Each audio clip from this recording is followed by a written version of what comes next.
Salam Bapak Ibu, saudara-saudari, dan para kaula muda yang kami kasihi dalam Tuhan Yesus Kristus.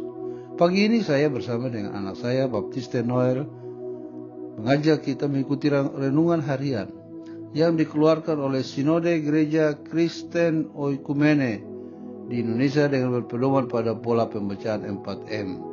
Karena itu mari kita berdoa. Bapa di sorga, kami bersyukur karena Tuhan selalu baik dalam hidup kami. Pagi hari ini memulai awal minggu, kami memulainya dengan merenungkan firman-Mu. Karena itu biarlah Roh Kudus yang menerangi hati pikiran kami, memampukan kami semua untuk melakukan firman-Mu bagi kemuliaan nama Tuhan.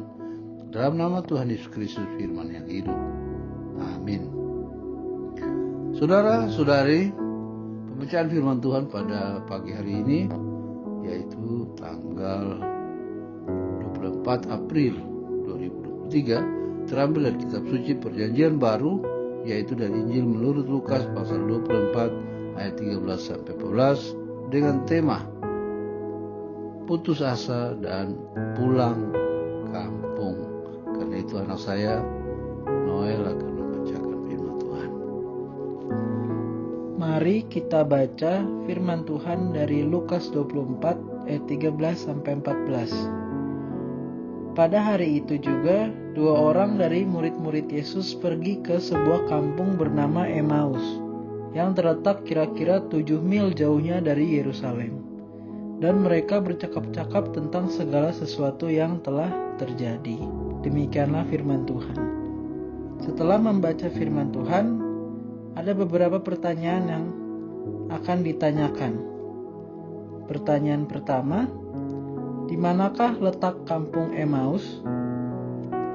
Ya, Emmaus adalah sebuah kampung kecil yang terletak di bagian barat dari Yerusalem dan berjarak sekitar 11 kilometer.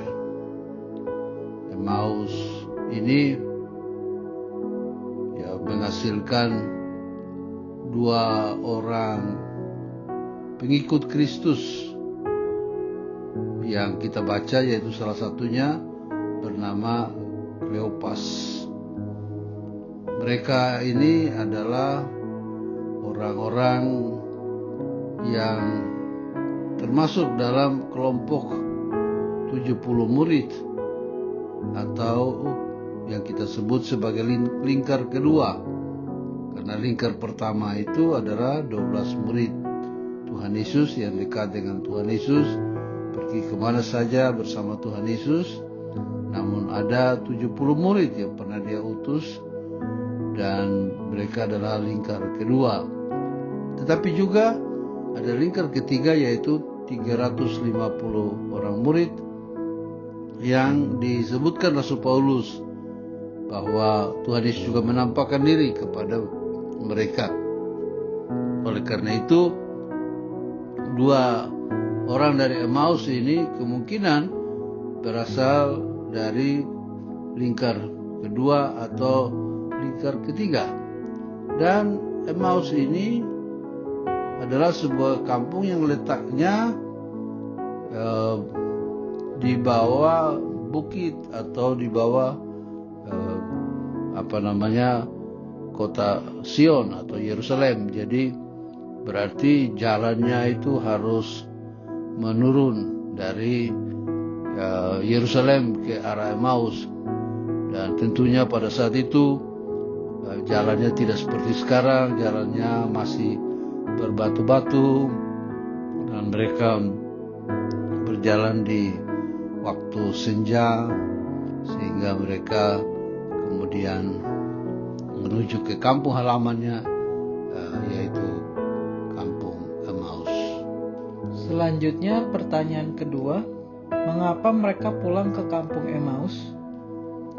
Ya, mereka rupanya kembali ke kampung Emmaus oleh karena mereka menganggap bahwa Mesias yang akan datang sebagai raja atau panglima yang memulihkan bangsa Israel dari jajahan Romawi, akan membuat mereka memiliki kebebasan atau memiliki kemerdekaan, sehingga mereka berkumpul di kota Yerusalem untuk melihat bagaimana Allah membenarkan mereka, bagaimana Allah membuat mereka menjadi bebas dari segala bentuk penjajahan, dari segala bentuk penindasan, sehingga mereka berharap kepada Tuhan Yesus yang dianggap sebagai nabi, sebagai raja, sebagai panglima yang memulihkan keadaan mereka. Tetapi rupanya harapan mereka itu tidak kesampaian. Mereka menjadi putus asa, karena sebaliknya Tuhan Yesus bukannya menjadi panglima dengan harapan mereka, tetapi yang terjadi Tuhan Yesus ditangkap dan disalibkan, bahkan dikuburkan, dan mereka mendengar Dia sudah bangkit. Jadi mereka tidak memiliki lagi pengharapan. Akibatnya, dalam keputusasaan itulah mereka pulang kampung atau mereka mudik. Ya, mereka meninggalkan persekutuan dengan saudara-saudara seiman. Mereka meninggalkan kegiatan-kegiatan ibadah. Mereka meninggalkan semua aktivitas rohani karena tidak ada lagi pemimpin. Jadi mereka mulai mengambil keputusan menurut pemikiran mereka sendiri. Nah, itulah yang terjadi dalam perjalanan mereka dari Yerusalem ke kampung Emmaus. Selanjutnya, apa komitmen kita terhadap karya kebangkitan Yesus? Ya, saudara yang dikasihi dalam Tuhan Yesus Kristus, dalam pembacaan kita ini ternyata mereka masih mengingat karya kebangkitan Yesus. Mereka masih terus membicarakan apa yang terjadi dengan kebangkitan Yesus. Nah, karena itu komitmen kita adalah mari kita selalu mengingat karya kebangkitan Yesus yang memberikan pengharapan bagi kita, yang memberikan masa depan bagi kita, yang menjamin seluruh kehidupan kita. Karena itu, kalau kita tidak percaya akan kuasa kebangkitan Yesus, maka sia-sialah iman kita, sia-sialah pemberitaan tentang kebangkitan itu. Tetapi kita lihat di sini bahwa dua orang murid dari Emmaus itu, mereka tetap berbicara tentang Yesus dalam perjalanan pulang kampung mereka. Walaupun putus asa, tapi mereka masih tetap berbicara tentang Yesus. Jadi mari kita terus menyaksikan kebangkitan Tuhan Yesus kepada sesama kita.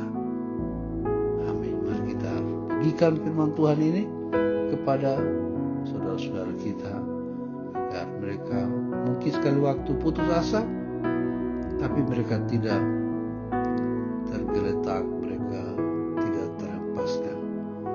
Mereka bangun dan menceritakan tentang Tuhan Yesus kepada sesama mereka. Demikianlah renungan kita pada pagi ini. Kita akhiri dengan doa. Kita berdoa.